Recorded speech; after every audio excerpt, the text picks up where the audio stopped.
안녕하십니까? 언제나 소비자 편에서 방송하는 콘스탄트 김의 티스와 함께 돈 버는 아카데미. 이번 시간에는요, 기차와 관련된 말씀을 드릴까 합니다. 돈 버는 정보. KTX에는 왜 안전벨트가 없는 것일까요? 여기에 대해서 알아보도록 하겠습니다.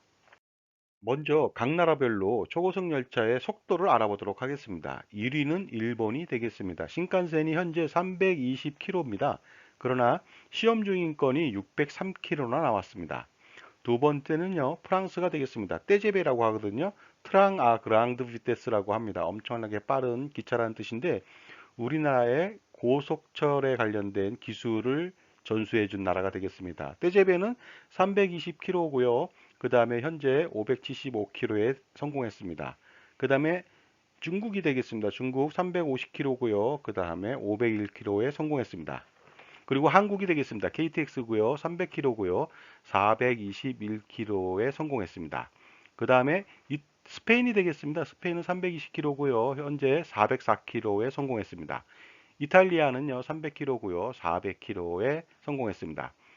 독일하고 벨기에는요. 320km인데요. 368km까지 끌어올렸는데요. 재미있는 것은 벨기에는 굉장히 국토가 좁거든요. 그럼에도 불구하고 고속철이 있다는 것이 놀랍습니다.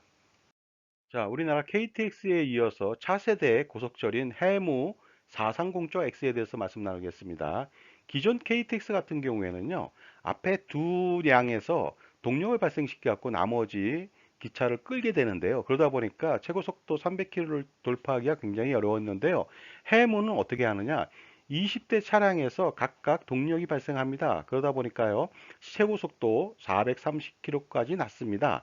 그러나 중요한 것은요, 이렇게 20량 전체에 동력이 발생하다 보니까 혹시라도 고장이 나면 고치기가 굉장히 좀 어려울 수도 있고요. 그 다음에 어떻습니까? 20량 전체에서 동력이 발생하다 보니까 소음이 좀 생길 수도 있다는 그런 단점도 있는 것 같습니다. 일본은 고속철 신칸센에 이어서 차세대 모델인 리니어 신칸센은 개발 중에 있습니다.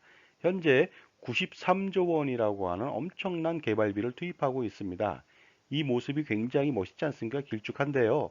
초전도 전자석에 의한 리니어 모터로 주행 시속이 600km에 달합니다. 리니어 모터라고 하는 것은 무엇이냐면요. 회전 운동이 아니라 직선 운동을 지원하는 모터가 되겠습니다. 따라서 직선 동력 열차라고 하고요. 자기 부상 열차 형식이 되겠습니다. 그 다음에 미국은요, 하이퍼루프라고 하는 초고속 열차를 개발 중에 있습니다. 이 모델이 되겠습니다. 이것은요, 일론 머스크의 아이디어에서 제안된 시속 1200km를 넘는 신개념 열차가 되겠습니다. 이것은요, 아진공, 진공에 가까운 튜브 안에 레일에 자기장을 발생시켜서 운행하는 원리로 현재 개발 중에 있는데 이 정도라면요, 비행기 속도보다 더 빠릅니다. 현재 초고속 열차 기술을 가지고 있는 나라들을 알아보도록 하겠습니다. 당연히 대한민국이고요. 그 다음에 일본, 그 다음에 독일, 프랑스, 중국, 스페인, 이탈리아, 벨기에, 대만도 있습니다. 그런데 놀라운 것은 미국이 없죠. 왜 그럴까요? 시속 300km 갖고는 광활한 미국 대륙을 횡단할 수가 없습니다. 그러다 보니까 미국은 고속철보다는 비행기에 주력했기 때문에 그동안 고속철이 없었습니다. 한 나라에 초고속 열차가 있다는 것은 굉장히 중요한 의미를 가지고 있습니다. 이것은요, 전국을 일일 생활권 아니면 반나절 생활권으로 만들기 때문에 서울과 도시, 지방의 균형적인 발전을 도모할 수가 있습니다. 굳이 지방에 신도시를 만든다든가 아니면 무슨 뭐 행정부처를 지방으로 옮길 필요도 전혀 없습니다. 따라서 초고속 열차만이 어떻습니까? 그 초고속 열차를 배치하는 것만이 지역의 균형적 발전을 도모할 수 있는 확실한 키가 될 수가 있습니다.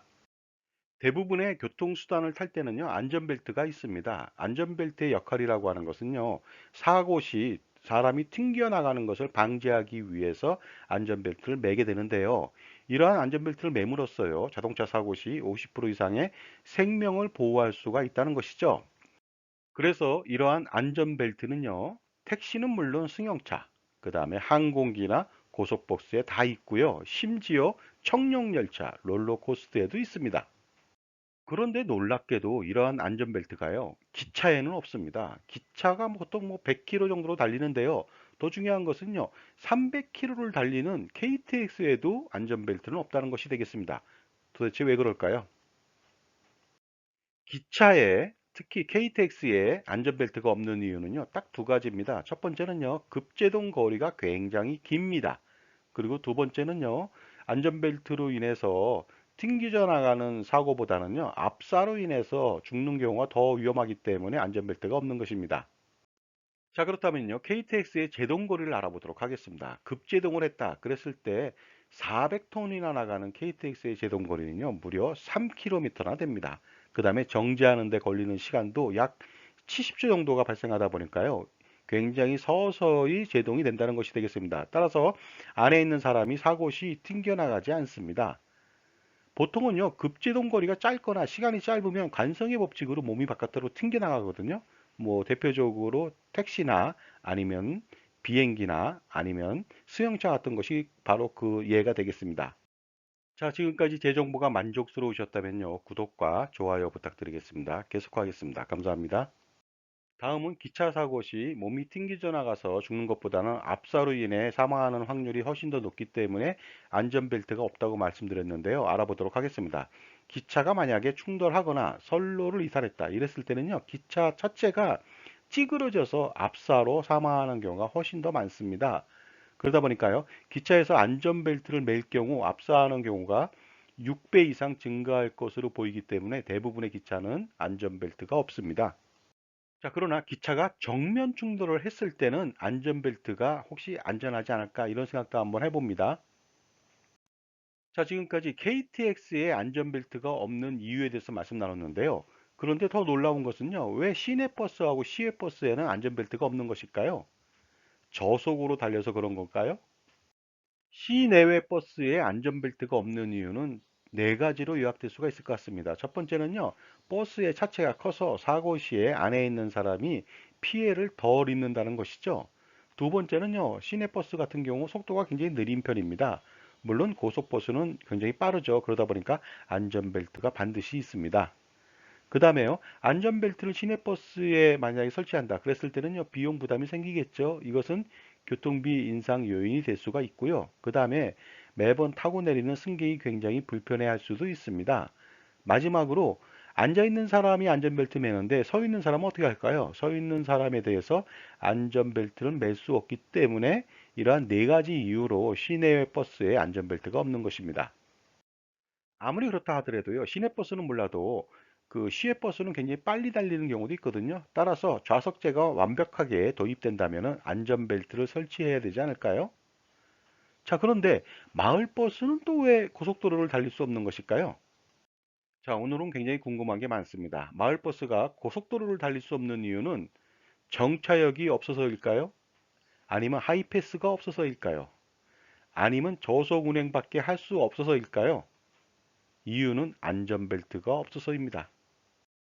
번지 점프를 해도 안전벨트가 필수죠. 그런데 여러분, 인생 90년을 살아가면서요, 인생의 안전벨트를 매셨습니까? 예를 들어서 죽음에 대한 안전벨트, 그 다음에 삶에 대한 안전벨트 말이죠. 그것은 바로 이것입니다. 바로 죽음에 대한 안전벨트는요, 정기보험을 저렴하게 가입하는 것이고요. 삶에 대한 안전벨트는요, 은퇴 자산을 지속적으로 축적해가는 과정에서 투자를 강화시키는 방법이 되겠습니다. 따라서 평생 지속적 투자가 중요하다고 볼 수가 있습니다. 최적의 안전벨트는 무엇일까요? 바로 불필요한 금융상품을 모두 해지하고요. 최소한의 경비료만 보장을 받아야 되고요. 지속적으로 투자를 강화시킬 필요가 있다는 것입니다. 자, 지금까지 KTX에 안전벨트가 없는 이유에 대해서 말씀 나눴고요. 그 다음에 인생에 있어서 죽음과 삶에 대한 안전벨트를 반드시 매라고 말씀드리고 싶습니다.